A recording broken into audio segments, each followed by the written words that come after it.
All right. So, good. My name is Elisabeth. I'm a political scientist student who is part of the Think and Do tank Shabka. We create policy recommendations and analyses in the field of foreign security and development politics, and we organize panels. This online seminar or webinar was organized by my great colleague Rebecca Trixa and our speaker Johann Wolfschwenger, as well as myself. Before we start, I would like you to know the settings and the program for today. So, okay, yeah. So for the beginning, I ask you to mute your microphone, which you all already have done. This is great. And before we join the presentation, I just want to let you know what this is going to be about. So as the title From Civilian Power to Defense Union tells us, we are going to talk about the geopolitical focus Ursula von der Leyen's Commission claims itself to have, and where we stand in the process regarding Pesco and further integration on defense policies. We organized this talk in 3 parts, which should provide information on the one side and better understanding, and it should lead to a vivid discussion on the other hand. So first, our speaker, Johann Wolfschwenger, will provide a great overview on the issue. And then it will be my turn to ask some questions, and then we want you to invite you to participate on the discourse. So I would like to ask you to keep your questions for the end, and just write down your name in the chat so I can make sure that you can ask your questions. And now I want to introduce you to Johann Wolfschwenger, who is here. Johann Wolfschwenger is a Marie-Curie doctoral fellow at the University of Geneva and the Université Libre de Bruxelles. Currently, he would be visiting researcher at the University of Copenhagen, but he's stranded in Austria because of coronavirus. He holds a master's degree in He holds a master's degree in Southeastern European Studies from the University of Graz and a bachelor's degree in political science from the Ludwig-Maximilians-Universität München. His main research interest is politics and society in East and Southeast Europe, EU external action and EU integration, and Eastern enlargement. So, hello, Hans. Hello, thank you very much for the kind introduction, and thank you very much for the invitation to finally and they're giving me the opportunity to finally take part in a Shabka salon, of which I have already heard quite a lot before, but I never managed to participate, also because of the distance, and I was never in Vienna at the right time, and so on and so forth. So it was really difficult. But now finally it's possible. The topic we picked is From Civilian Power to Defense Union, so discussing the EU external action, and as well as the building of the military capacities a bit. Yeah, I hope you guys are all well, and this is quite a new experience, as you might have realized, as you could realize in the beginning already. This is via online with Zoom here. Quite interesting to see how this goes. Hopefully this is a very pleasant experience for all of us. So let me start with probably briefly introducing and framing the topic. From civilian power to defense union, what does it mean, and what are we talking about here today? There is an obvious definition of civilian power, which is abstaining or from using military capabilities or having no military capabilities. this interpretation comes close to the original concept of civilian power, which was developed by by François Dugenet. There is a paper from 1970s which kind of introduced this concept in the context of EU integration, and then it was developed. But there's a lot of the concept has been extensively used in literature to describe EU external action. And in the course of this discussion, it has become interpreted in a much broader sense. And now it is also referring to the way how the EU uses its military capacities, and not only that it doesn't have them. So there is a difference, obviously, between using military capacities to facilitate a peacekeeping or a peace-building mission that has been authorized by the United Nations Security Council, or using military capacities in a more coercive way in order to push for interest in other regions, for economic interests potentially. So there is a much broader interpretation of this civilian power than only the development of military capacities. So the evolution from a civilian power to a defense union would therefore mean the process by which the EU raises its actness on the international stage. Raising the actness is quite a prominent topic in literature as well. What is the EU's actness? While this may be associated with becoming a more geopolitical actor, which privileges realist patterns of thinking in foreign policy, on the contrary to civilian power or raising capabilities in the sense of only acquiring more strategic autonomy from other actors to exactly pursue a civilian approach, like only doing peacekeeping in the international stage. So there is this tension between civilian power, and I would totally argue in favor of a more broader definition of that, to also include the way how the European Union uses its capabilities in foreign policy. The second point I want to briefly make, as there should also be probably a bit of a webinar approach to it. I want to briefly talk about the governance structure. So what within the EU integration process are we talking about when we talk about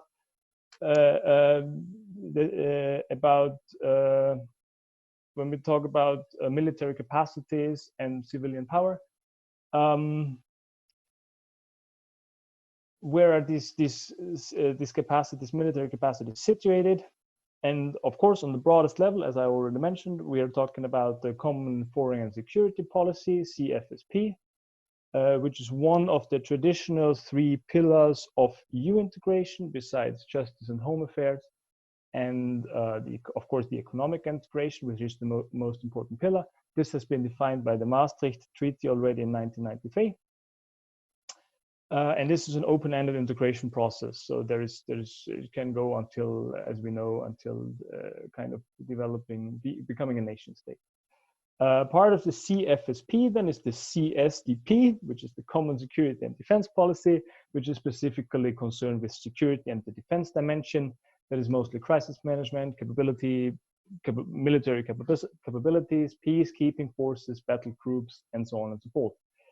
And the CFSP and the CSDP, of course, have developed common institutions like the External Action Service since 2009, operational headquarters, EU military staff, military committee. So the European Defense Agency. So there has been already, since the early 1990s, there has been a process of integration in that field already.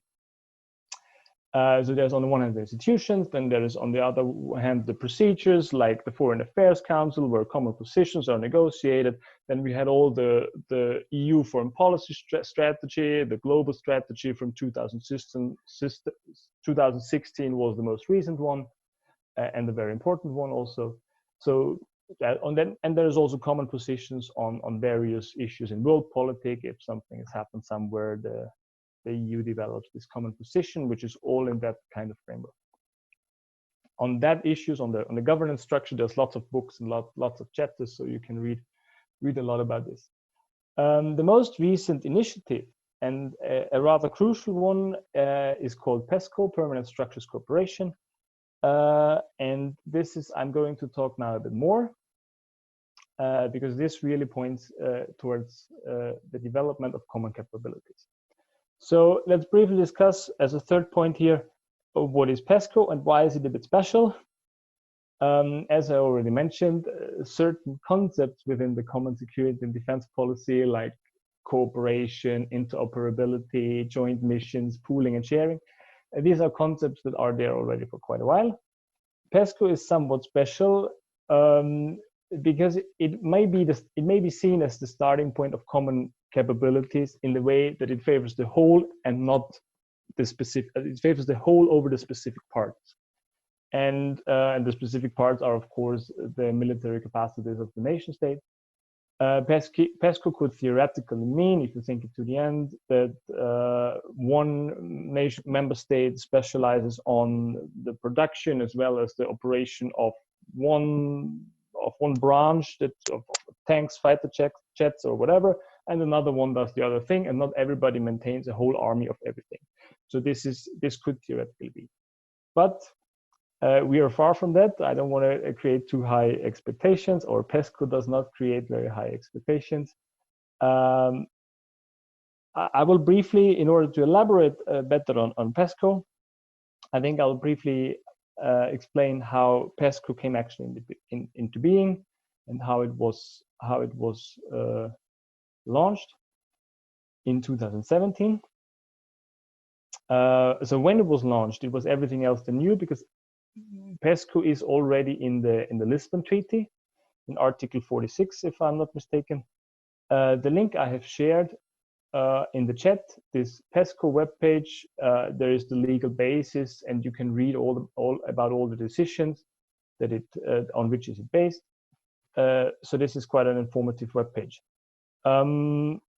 So it took the Pesco was already negotiated when the Lisbon Treaty, which came into force in 2009, was under negotiation, and the legal basis is already there. Why did it take so long until it was launched in 2017? This has two reasons. First, or like two events were important. First, the global strategy from 2016. If you recall the debate that was around in the European discourses at that time, then the European actually wanted to raise its activeness. It wanted to move. It wanted to level up its military capabilities in order to equal them to its perceived normative and economic power. And the second thing that was actually very important was Brexit, the Brexit vote, because the UK has always been a veto player on that issue. So basically, right after the UK voted to leave, did not officially leave, but voted to leave, the other member states moved forward with it. During 2017, Pesco was up for debate among the then member states. France wanted a bit of a more ambitious approach, but less inclusive, so less states included. And Germany wanted a bit of preferred a less ambitious but a more inclusive approach. So the deepening debate is also here. And it's important to say that Pesco is it's not a obligatory thing for all the EU member states, but it's voluntary cooperation. So nation states sign up for it, and member states sign up for it or not.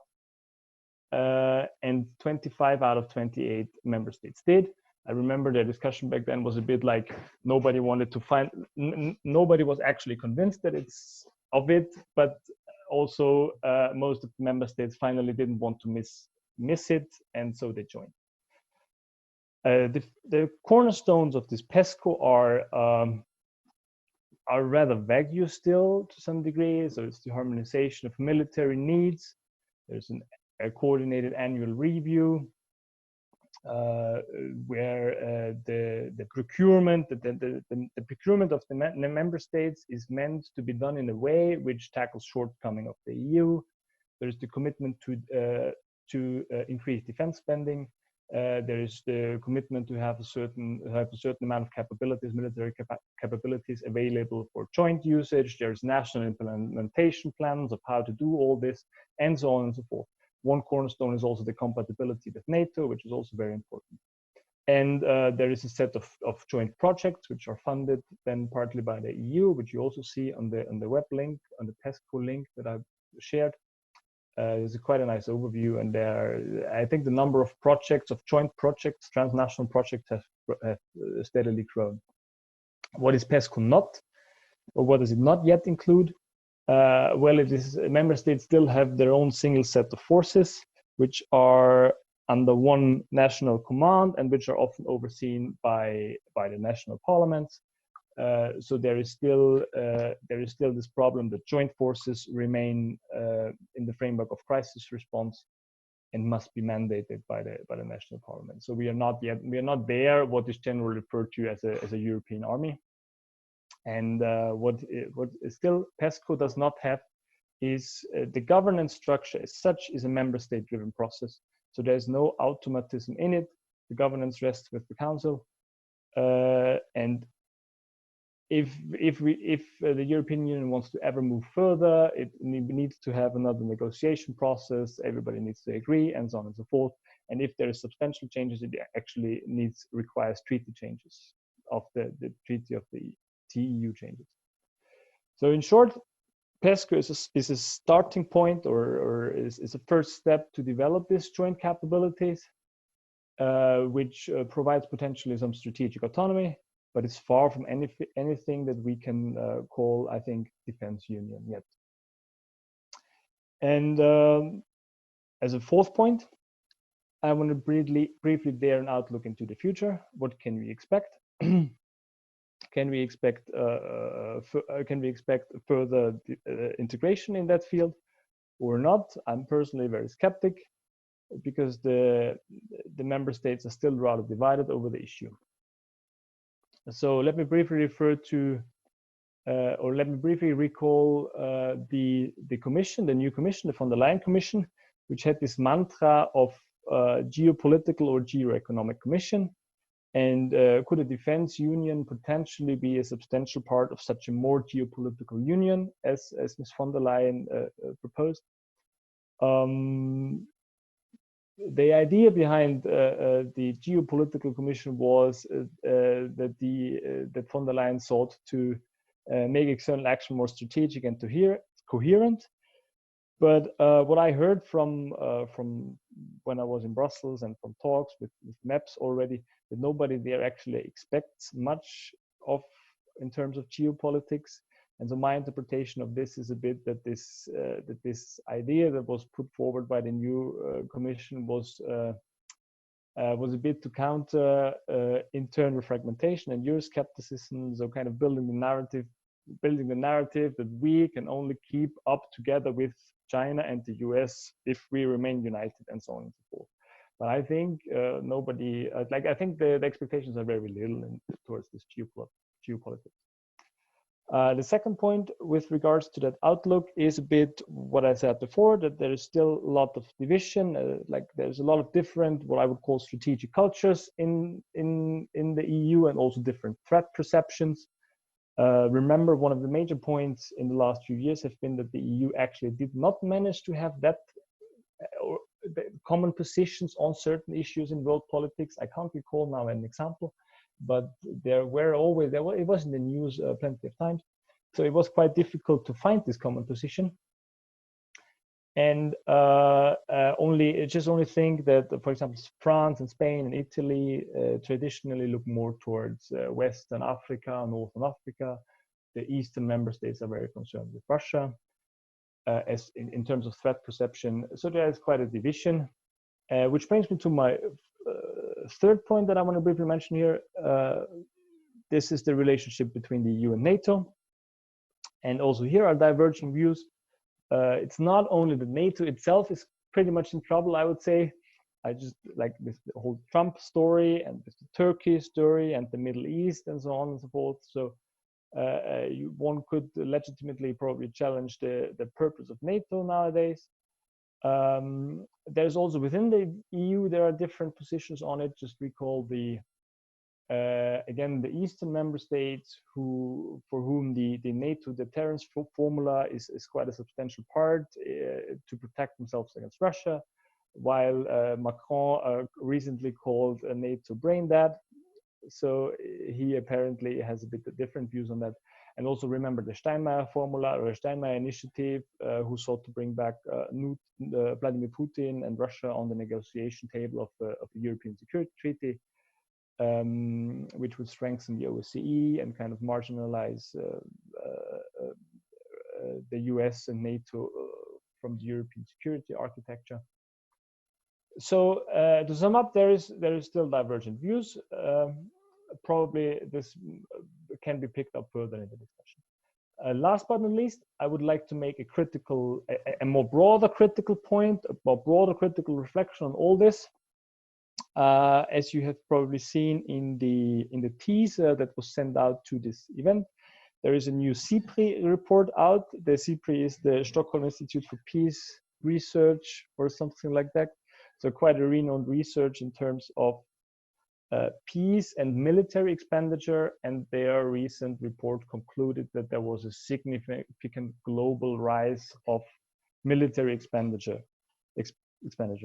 So, well, I think this is not alarming, but I think there is one can raise concerns with regards to that. I'm personally, and this is solely my personal view, I'm personally not with those who argue that only because China and Russia and the US and probably India are more and more determined on the international stage and also become probably a bit more geopolitical, that the EU has to do this as well, and we have now also to become one of the geopolitical actors on the international stage.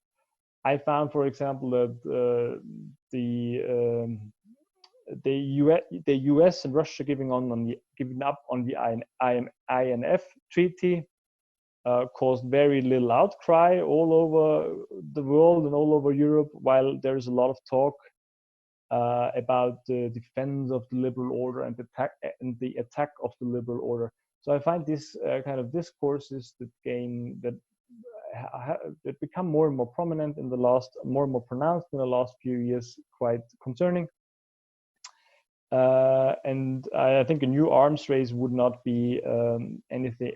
No global citizen would benefit from a new arms race.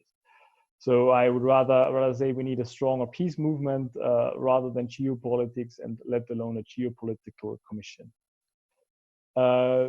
With that, I conclude. Thank you very much. I hope I kept it somewhat short, and I give back to Elizabeth, right? Yes, thank you so much, Hans, for giving us this great overview on such a broad topic. Before we open up the conversation, the discussion for everyone, I just want to ask 2 or 3 questions. Yeah. So I would be interested in if there is a possibility that we can draw some parallels to the euro and finance crisis starting from 2008, meaning more precisely, the euro and finance crisis led to further economic integration steps with different motivations and different integrations on different levels. So is it possible that the pandemic crisis that we're experiencing now could lead to some kind of political integration, like, let's say, a European stability mechanism, but on a political level, or a European fiscal pact, but on a political level? Or was this kind of crisis management shown as negative impact on the integration process, generally speaking? Yeah.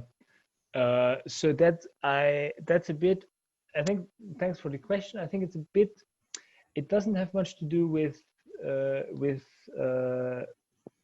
with foreign policy and security. I mean, you could securitize these crises and so on, and say, well, we need to be stronger together, also with military capabilities to tackle the crisis.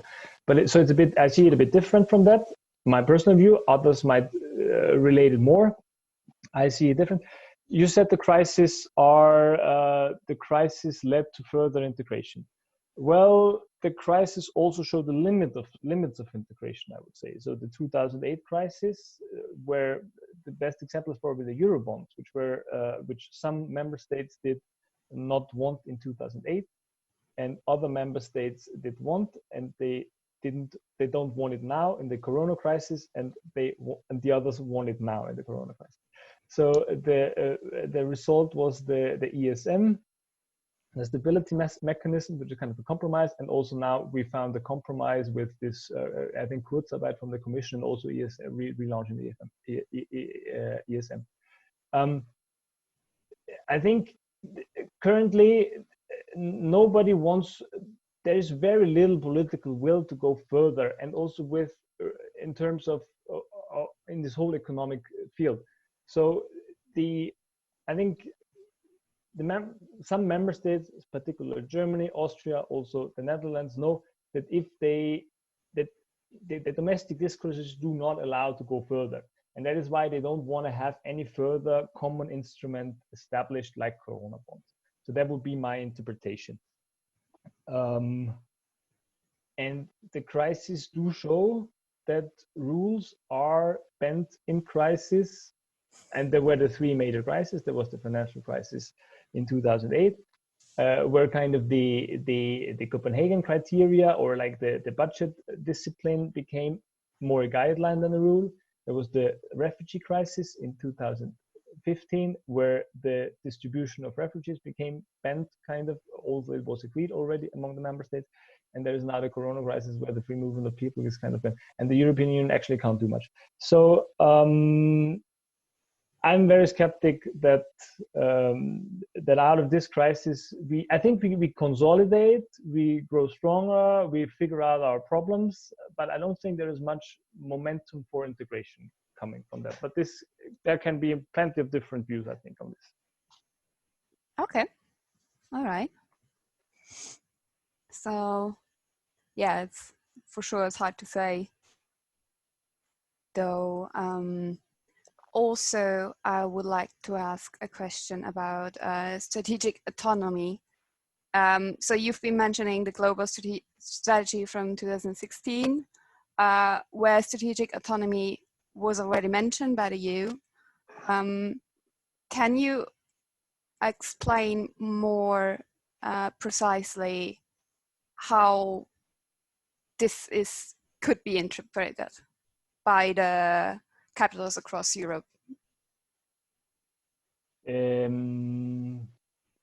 Yeah, no, I would guess probably somebody from the listeners has here a more elaborate could give a more elaborate answer.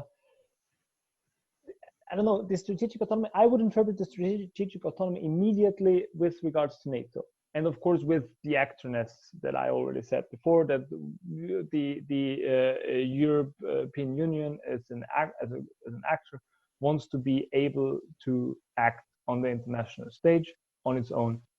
That is I think there's an undisputed ambition. When we come to NATO, as I said, in the capitals, or autonomy from NATO, then in the capitals, as I already mentioned in my introductory talk, there is already a bit diverging opinions about this, with the French and the Germans being probably skeptic, also not whole Germany, more the Social Democrats, and then the Eastern European countries like Poland, or Central European countries, who are very much with NATO, who would very much rely on NATO. So I can't further elaborate on this. I'm sorry, I can't further elaborate on the strategic autonomy issue. I think there is a common ambition to make the European Union a stronger, an actor that can act autonomously. But whether, as I said, whether this is going in the direction of a defense union, whether this is still kind of seconded military forces if needed. This is another question. Mm-hmm. All right. Okay. So I would say we open the discussion. So whoever was holding back questions until now, feel free to join. So you're not the moderator, Elizabeth, right? You give. I am still the moderator. Yeah, I'm still the host. And Rebecca said she wants to ask a question, so I hand over to Rebecca.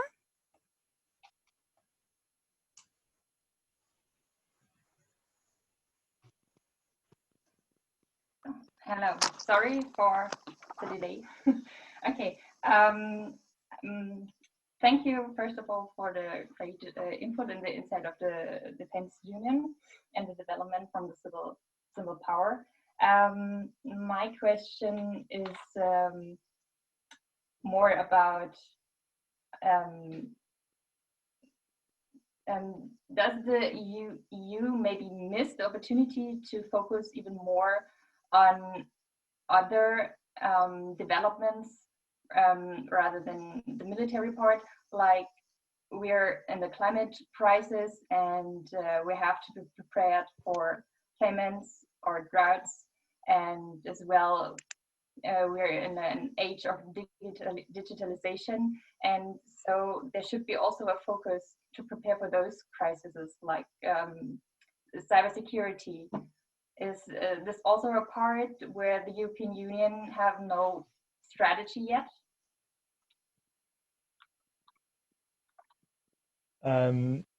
Yeah, excellent. I think it's actually currently, and that's why probably the whole discussion on Pesco moved a bit in the background. I think there is currently other issues, but I would not say that the European Union does not push them, like the Green Deal. They does a lot, and that was also one of Ursula von der Leyen's mantras to push for the Green Deal. Cybersecurity is a big issue. I think there's also one thing within this whole defense union thing, that there's very there's very big consensus on the cybersecurity front, and also on the hybrid war and disinformation front. I think all of the member states are rather clear that their capabilities need to be developed, joint capabilities, that this is a problem that affects all of us. There was but you mentioned the Green Deal, you mentioned there was a third issue, and I forgot it, I didn't write it down. Doesn't matter. But yes, so I think there are other issues that are more important, but I don't think the EU is neglecting them. For example, I don't know whether you have heard about the right to repair directive, which is a very vague thing from the European, but I think a very good thing, because it was really necessary to kind of not have any more mobile phones updates that slow down your mobile phone and so on and so forth, also with regards to the Green Deal. So yeah, this is. Jump in if I didn't answer your question, or raise your hand again, please. No, I think you did a good job. Thank you. Okay, you're still there. Okay, look, this is. Yeah, sure. You're still there. Okay. What was tell us what was the third issue? No, it just said the climate change is an issue, and therefore, like, Europe has also to be prepared for famines or the effects of droughts. But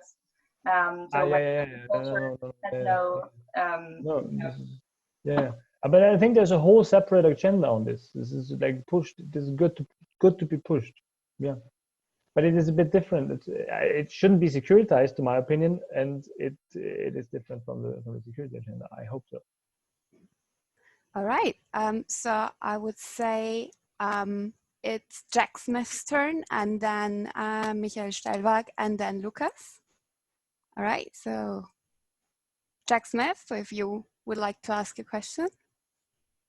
Yeah, cheers, thank you. Yeah, so I'm Jack from the European Student Think Tank's Working Group on Security and Defence.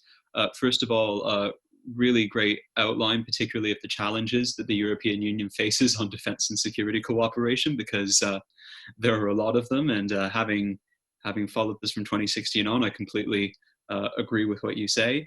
My question was going to be around whether you think that developing enhanced joint military capabilities is strictly necessary to achieving what von der Leyen laid out in this kind of geopolitical pitch. I just asked that because there are quite a few instances of the EU actually being quite a capable and autonomous geopolitical actor when they're not using military means to achieve whatever it is they're trying to achieve. Yeah, Jack, John, I read here, John, you said Jack, is it the same? I fully agree with you. And I was long thinking of whether I should include this in my talk or not. But like, not having military capacities does not mean being powerless, definitely. And also like the concept of the civilian power, actually, the concept of civilian power developed into the concept of normative power. And the European is an enormous normative power.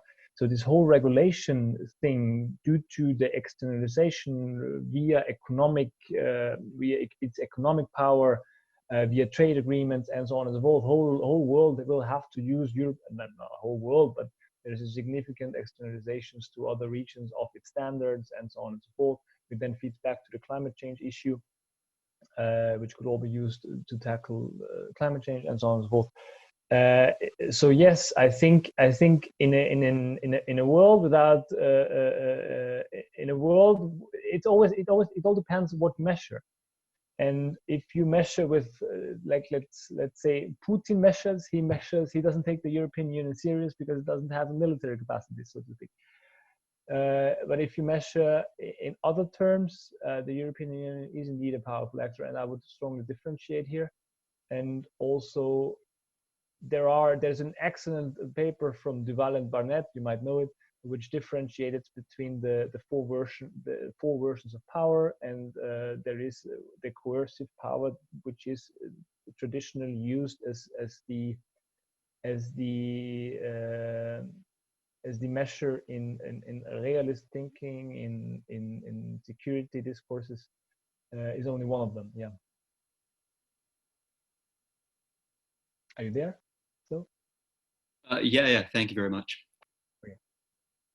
Or add something if you like. Yeah, no, just once again to say that I very much agree with that, and that it completely depends on what your mentality is going into it, like what you're actually seeking to achieve. Also, part of me thinks that this is partly the EU trying to push a very large rock up a very steep hill when there are maybe easier ways for them to achieve their objectives. Yeah, I agree. Yeah, I agree. So probably the question is, do we actually need a defense union? I mean, probably do we want, or do we need a defense union? I mean, this is also, you can put up the question. If the European Union actually measures with other, wants to achieve something else, then yeah, I agree. Yeah, and I definitely think initiatives like Pesco benefit, I don't know, the forces of individual member states, because, for starters, if these initiatives come to fruition, they'll end up spending money and getting better military equipment in return for it. But whether it benefits the EU's strategic autonomy as a whole compared to other things that they can be doing is another story. Yeah, you're right. There's a whole, you're right. All right, so let's move on to Michael. Hi, Hans. Thank you very much for your talk. While we don't have an exact definition about what defense union or strategic autonomy is, we exactly know what Pesco is. And Pesco stands and falls with its projects. So what do you think once all the 47 now projects are implemented, do you think the EU as a global security actor will be really perceived as a security actor? Does its actorness will encourage due to Pesco and its projects? Thank you. It is right. Pesco somewhat stands and falls with the project, or they are at least a very important core. I think so. As these projects are in their dimension rather small, I don't think they will make any significant difference to the outside perception of the European Union. So it's not that these projects are small, but they are like kind of check the webpage, read them, like look at them. They are niche sometimes. They are Pesco at the end of the day is all about the member states committed themselves to raise the military expenditure. The NATO, all the European Union member states who are also NATO members have already the 2% target by 2024, which is agreed in the NATO framework. This is questionable whether they will actually achieve this. Some of them have it. Some German politicians, I remember, called it very unrealistic. I think it was even the foreign minister. So, and Pesco, there's one important feature of Pesco, which says like 20% of the defense expenditure has to go into investment, and I think 2% in research and development. So it is all about developing an industry also, these projects also with the European Defense Fund and so on and so forth. Pesco as such is, and I hope I could bring that to the forum I talk, is very much focused on, it's a very early stage, and it's focused on developing the industry, and not yet, I think, there is no ambition in actually changing the perception as a security actor, which I don't think is actually necessary. And as we agreed with Jack before, and it's questionable whether this is actually a common goal. Thank you. All right, so let's continue with Lucas, and then I will read a question asked in the chat, and then it's Karl Gruner. Thank you, Elisabeth. Thank you for the moderation, and Hans, it's really good to see you back on Shabka's passes again. This time on digitally. I see you're not in Brussels. You must be in southern Austria, I guess. So hello to Carinthia from Vienna. Yeah. Thanks for your presentation and for the questions answered so far. I just want to have a in case anyone doesn't know me, I'm Lucas. I'm the co-director of Shabka. I just have one remark on the strategic autonomy. I think the whole question about strategic autonomy is a bit connected not only to the question of NATO, but it's also connected to the very self-conception of Europe as a strategic power in a way. And we have seen a renaissance of a lot of security strategies from the Netherlands, from France, from Germany, from the UK, and in some directives in the last couple of years that put the question of strategy on a whole different strategy in Europe in a whole different level, and which also puts the question of strategic cultures in Europe into question. And ultimately, what it seems like is that the question of strategic culture, which is when it comes to NATO, also a question of strategic autonomy, or becoming an adult global player in comparison to NATO, is a bit of a question between, or will be decided between Germany and France, while the German concept of the framework nations concept, for example, is more connected to, is more comparable to what NATO has in mind. So it's more like small countries and member states working together to achieve a common goal and supporting each other, while the French concept is maybe more connected to autonomous Europe, and that is also underlined in their strategy. So my first question would be, what do you think, which concept would be more favorable of a strategic autonomous Europe? Is it more the French concept or more the German concept? My second question would be, since we have seen a lot of development in the European defense budgeting I mean, the multi-annual financial framework is not finished yet, but it foresees a steep increase in resources being directed to defense and security issues. And I was wondering what will be, in your perspective, the necessary steps or the necessary benchmarks to fulfill in order to make sure that the European Commission does not only help European defense industries win market share, but also increase operational capabilities with the resources that are being mobilized. Thank you very much. Yeah, this very challenging question. Thank you, Lucas. I'm not that much of an expert that I could answer here now in particular detail. And I think you know more the differences than between the German concept and the French concept that I know. I just know that Macron has constantly been, or like I only see that Macron constantly has been pushing for more.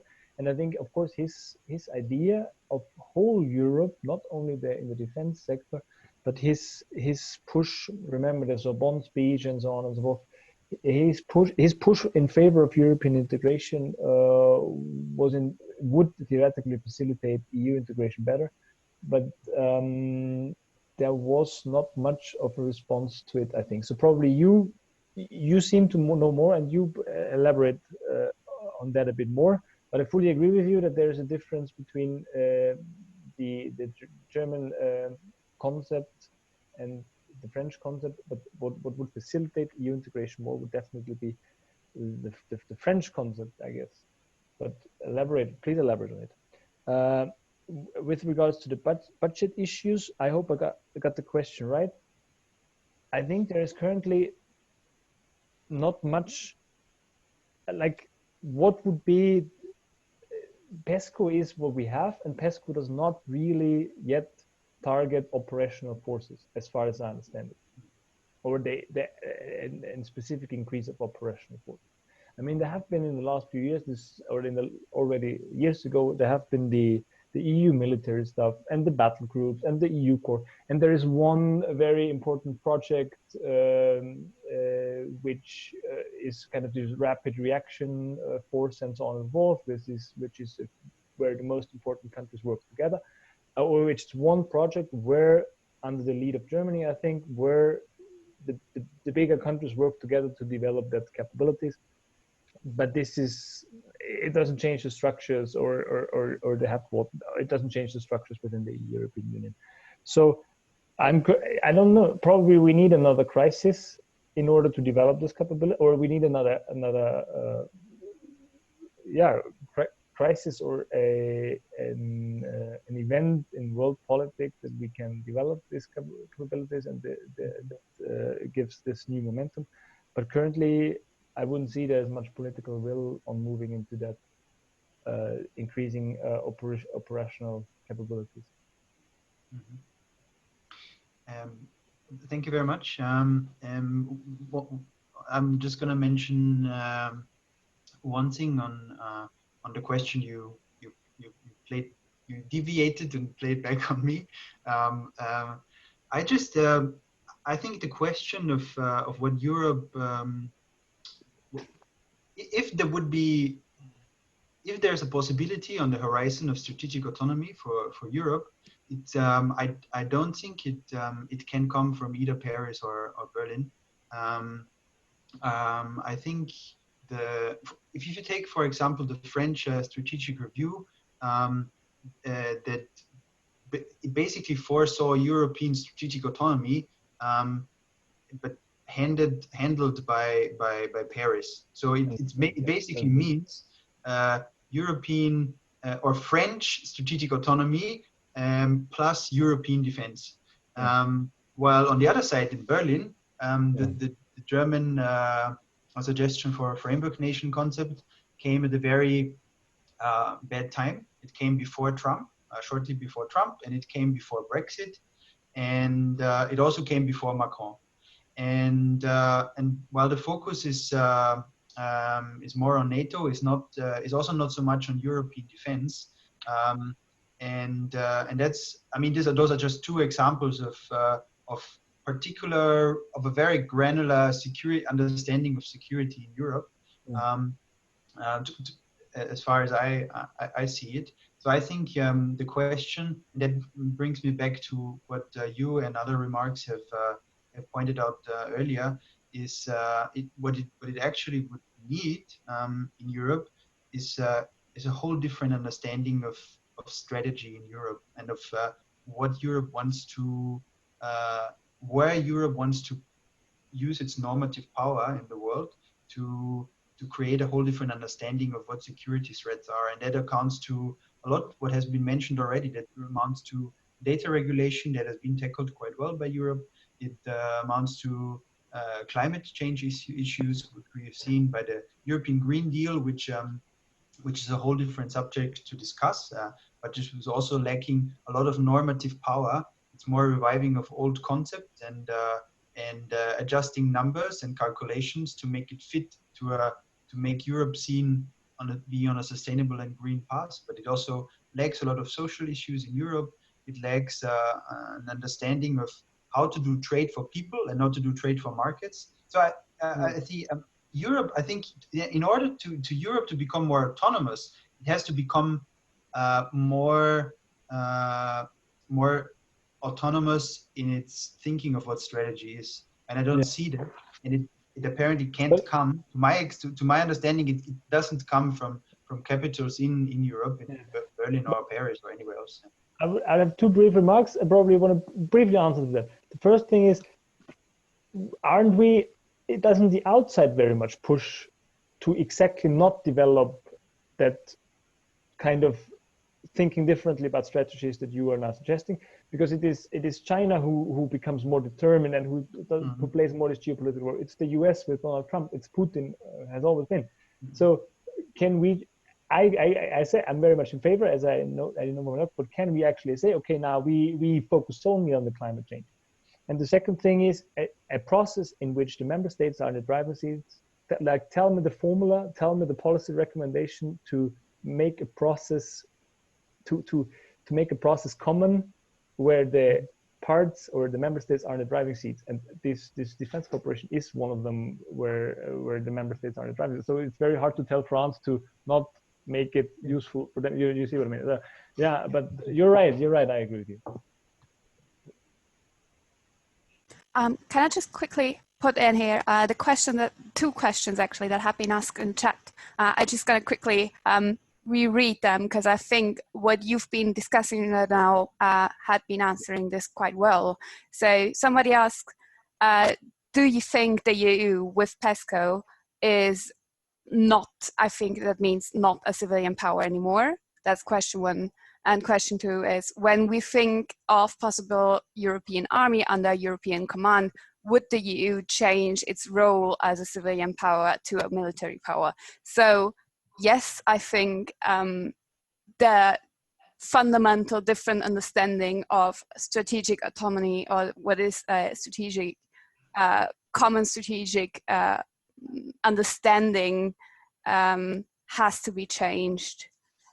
Just to reframe those questions, I think. Yeah, just very briefly, the EU is definitely still a civilian power, and as I said, civilian power is not only related to having military capacities, also related to, or the concept of general power in the security sphere is also related to how to use them. And if you have if you have PESCO and joint capabilities, even some European army in that sense, and you use the European army to do UN Security Council authorized peacebuilding missions, you're still a civilian power according to the definition. So it all depends on how, also to repeat that what Lucas said, how you use the force and how you behave on the international stage. So this is a very good point here. All right.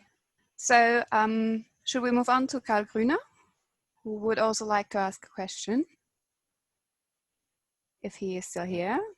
Well, hello everyone, and hello. Let me thank you first for the presentation, which was quite informative. Thank you. Yes, my question is regarding the concept of joint joint projects in military technology, so the Eurofighter project, for example. Do you think that those projects can strengthen the military cooperation within the EU? And do you think the current behavior of the German Ministry of Defense with buying American fighter jets instead of new Eurofighters will put a damage to that? Thank you. So why wouldn't it strengthen? Would be my counter question. Yes, I do think the joint project can strengthen on a very small scale, but can you give me a counter argument why they wouldn't? Very straightforwardly. And but you seem to be more informed with some of the projects than me, I have to be honest. And the Germans just did buy US. Yeah, I heard something of that. I read something about that. Well, this is not cool. This doesn't fit the idea, I think. Okay, so no, I got no counter arguments. It was just why have you been skeptical towards the project? Do you think it's not far-reaching enough, or it's just does it actually help something? I think on a small scale they are useful. Yeah, well, I think there are maybe too few of those projects, so that's why I'm asking, because I never heard of any other projects which are not the Eurofighter. Yeah, I checked the Pesco websites. Check this web link. There's a lot of them. Like somebody said, it's 43 now. 33 now, 43 now. I don't know. There's a cool project, really good. Okay, and what about the German behavior? Do you think that will damage the European cooperation on military capacities? Yeah, they do. Well, yeah, can't say much. Yeah, probably. I don't know. It will. There's not much damage, but yeah, it's not. It doesn't fit the idea, I think. Okay. Okay, then thank you very much. Sorry for time answer. Probably somebody wants to jump in and have an opinion on that question. Okay. Yes, I have two other questions I would like to ask. First of all, do you think that, because you mentioned it earlier in your introduction, the relations between the EU and NATO, and do you think Pesco specifically with its structure has an impact to the Berlin agreements, the Berlin Plus agreements, with the exchange of equipment, with logistic plans, and as well the EU representation office in the NATO headquarters? So how does Pesco now change these relations? Does it deepen it, or is it more like threatening each other? And the second question is about the treaty itself, the Lisbon Treaty, because in the moment it's, of course, so everything according security and defense needs to be approved or decided with the principle of unanimity. And I think the European Union member states are not really in core about a direction with their policies. So how will they decide on military missions in general? Because the EU battle groups are workless all the years now since they have been implemented. Thank you. Yeah. So with regards to the, I pick up the second question first, in order to not forget it, because I haven't written it. So yeah, it was so far not really successfully implemented, all this. To be honest, I don't know what the recent missions were.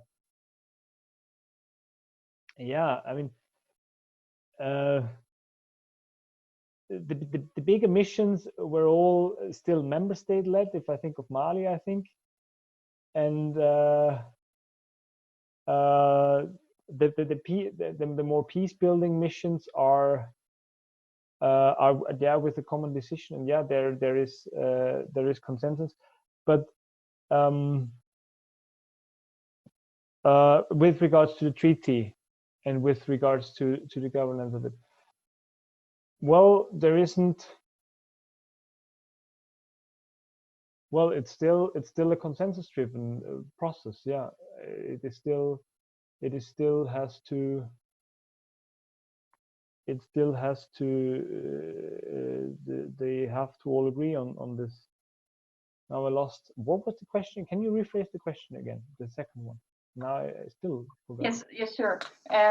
Because to put it another way, maybe in the moment it's like they have to agree completely. So everybody has to decide yes or no. They want to send troops in a conflict region, and so far there has been no occasions where they agreed on it or not. Like in Libya, they had always the alliance of the willing countries. So in the EU, it doesn't change since we have Pesco. We didn't change the rules, so it's of course still the principle of unanimity, and so I don't see that there's a chance to send troops somewhere, and maybe it's a good point depending how you stand to this topic for a defense union. I think you outlined it, and I think that's the point of the whole process, and I think that's the limitation of it. And there is not yet something even in a first stage like a European army. I think a set of forces that would privilege the whole and be based on it. But even if we had something like that, it would be a common decision, and everybody has to agree. There is not. We need it's a member state driven process. So I think you gave the answer you gave your question was the limitation of the whole process as it is currently.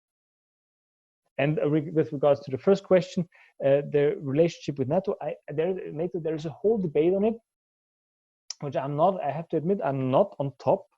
How now exactly whether this is compatibility, which is mentioned as such, it should be compatible, or whether some do increasingly see this as competition. I think you can make both arguments, but also here I think it's a very early stage to actually call it. It must, when it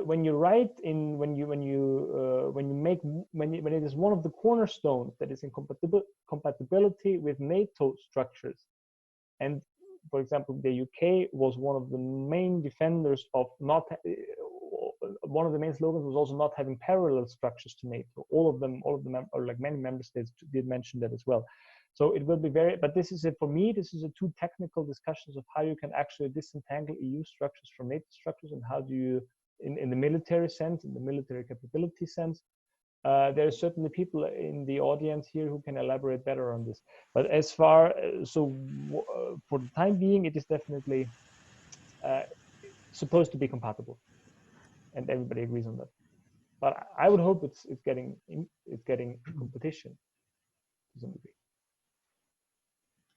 Lucas, do you want to jump in? I just wanted to ask Rebecca, did you ask for Berlin Plus agreement, or did I mishear that? Yes, indeed, I did. Okay, because I could jump in if you don't mind me, Hans. Oh, sure, of course. On that. Well, the Berlin Plus thing is basically a very old. It's very old. I think it's actually, it might be 18 or 19 or 17 years now, or even older. It's very old, and it was basically established because when Europe started to be a security actor and a security and defense actor, it didn't really have the means to be one, and since already then a lot of NATO countries, a lot of European Union member states were NATO member states, and so that's why with the Berlin Plus agreement it was decided that NATO basically jumpstarts European security and defense capabilities, and that kind of worked out. The European forces mission in Bosnia and Herzegovina is still the only Berlin Plus mission. So where NATO and the EU are working together and are integrated, and where Europe was able to use structures and resources from NATO. And just to clarify to each and everyone what that means that you can use American, that back then it meant American and not other European. It meant American computers and buildings and containers and forklifts and spare parts for cars and petrol stations and so on and so forth.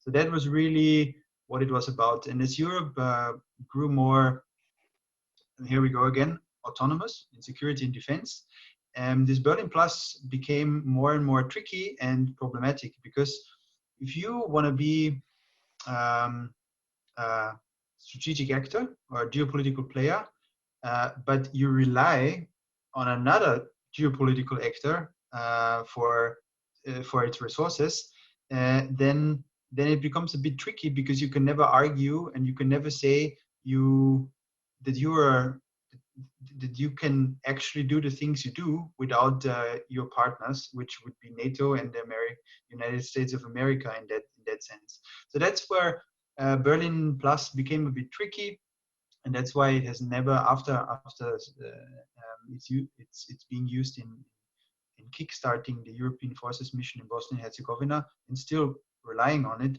It hasn't been used anymore.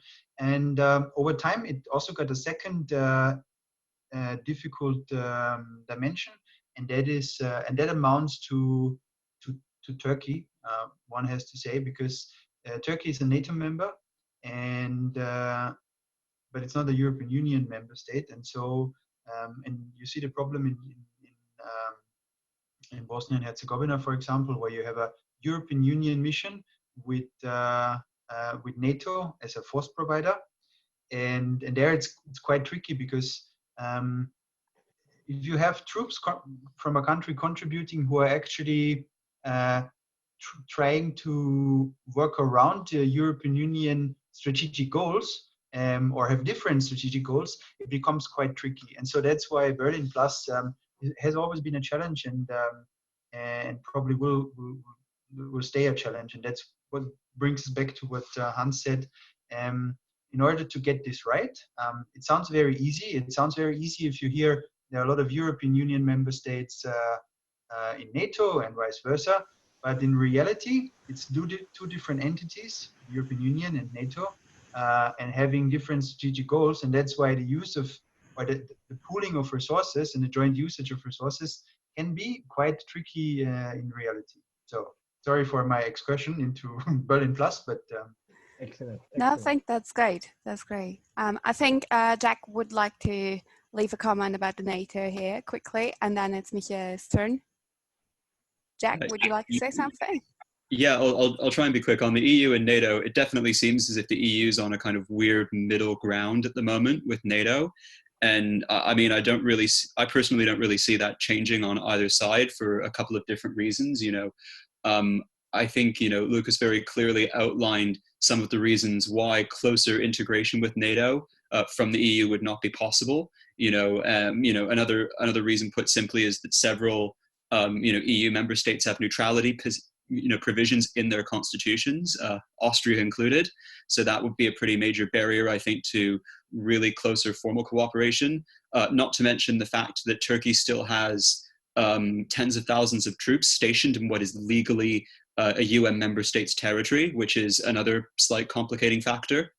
But on the side of kind of decoupling from NATO, there's a question of kind of capability, like how much can you decouple when America is just, I guess, so much more capable in many respects. And you also, I think, have the question of, once again, with it being a EU member state-led approach, what then happens with the kind of Baltic and Eastern European member states who are generally very keen on maintaining close ties with NATO?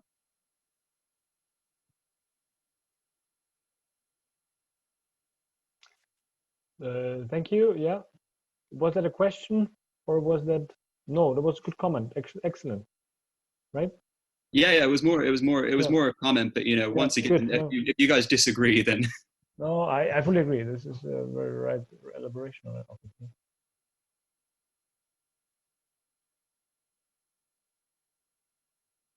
there was one more. There was Michael. one more question of Michael. Hello, Michael here, student of International Relations and Eastern European Study. Thank you, Lucas and Rebecca, for mentioning the Berlin Plus process, because it's a great transition to the Berlin process, which is an intergovernmental cooperation initiative aimed at revitalizing the multilateral ties between the Western Balkans and European Union countries. So my question is about how about enlargement? Since COVID-19 hits the news lines and political debates in general, the Western Balkans seems to be quite out of the focus. So I wonder if you see that at the very sphere of military cooperation, the 6 countries of the Western Balkans, which are currently in the waiting room to the European Union, could extend or even actively participate in any EU-wide military cooperation program. And especially I'm interested in the case of Serbia, which of course objects NATO participation. But how about deepening military cooperation with EU military institutions? Thank you. When it comes specifically to the Balkans, I think Lucas knows more about this. Probably, Lucas, jump in. I know my research interest is mainly the Eastern Europe and even the Eastern Partnership countries, like Georgia and Moldova. They are keen on contributing to the EU. Within the EU defense framework, and I think Georgia already contributes some troops to existing EU missions. I guess Balkan states would do the same, but I lack the knowledge, so probably somebody else has it.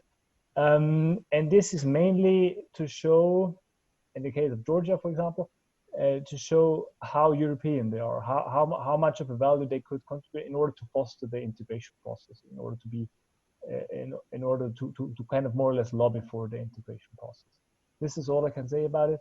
I think the EU has extended this cooperation in the CFSP and in the CSDP to the neighborhood, to the not only to the candidate countries, but also, as I said, to the neighborhood countries. And this could, I don't know the details about it. It could be fostered, I guess, if they're keen on contributing. Tell us your opinion, or probably Lucas, you can elaborate on it specifically to the Western Balkans, as you were at some point working there in one of the Balkan countries.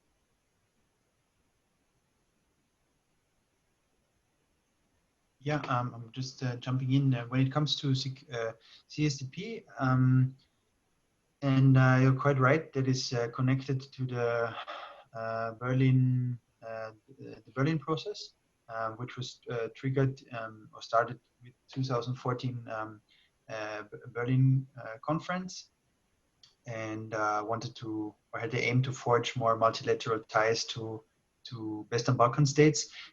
When it comes to CSDP, there are quite some connections. I mean, in some countries in the Western Balkans, you still have European military components or missions or operations deployed.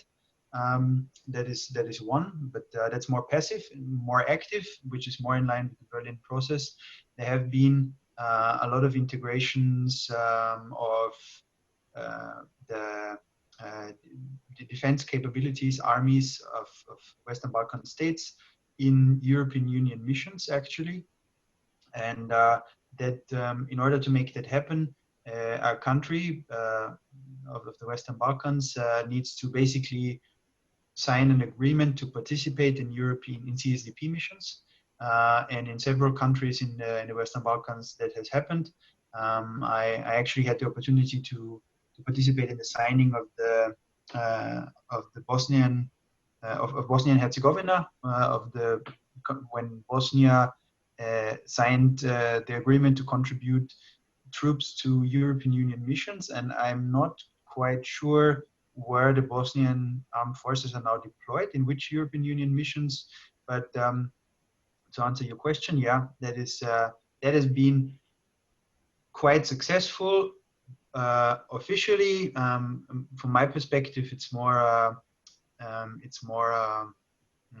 representative path of. It's not really integrative in a way, but because of the restricting factor of resources that Western Balkan countries can actually make available to participate in CSDP, so that mostly amounts to a couple of soldiers or half a platoon or 6 to, I don't know, 8, a group of soldiers in any given mission in the Western Balkans, of Western Balkan countries in the CSDP mission, and it's more representative and it's more and of course one can question if the trickle-down effect in the larger defense structures of a country works out over time, but so far it has worked, but being more representative, I guess.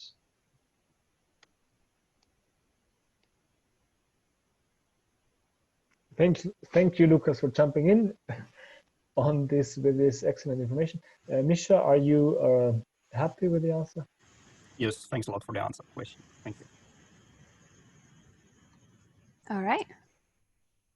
So, and with this, I think we don't have any more questions, or would somebody like to leave a comment here now? All right. Okay, I think we're done. So in this case, I would like to say a big thank you to all of you. I say a big thank you to Hans, and a big thank you to Lucas and Rebecca. It has been a pleasure, and I hope we can repeat this one time, have another online panel, and so far, I think this was a great event. So thank you very much, and take care still in those times. Brief thank you also from my side. I think it is an excellent question, and as you could see that many of these questions I didn't know, I couldn't elaborate too well on it. Thank you, Lucas, for jumping in on certain issues. I found them very detailed and very good. I expected more that people jump on the "we want a new peace movement" thing, but okay. It has been a pleasure via online. I found this extremely interesting, and I think I would like to do this more often. So now it was a pleasant experience to do this online. Thank you very much. All right. And in this case, Rebecca, Yes. Could you stay for a little bit longer? Yes, sure. That would be great. Lucas, you too, if you want. Yeah. Also from my side, officially, thank you very much for everyone. Thank you for organizing, Rebecca and Elisabeth, and moderating and the input, Hans. It was great. It was great to see you all and hear you all. Thank you. Thanks.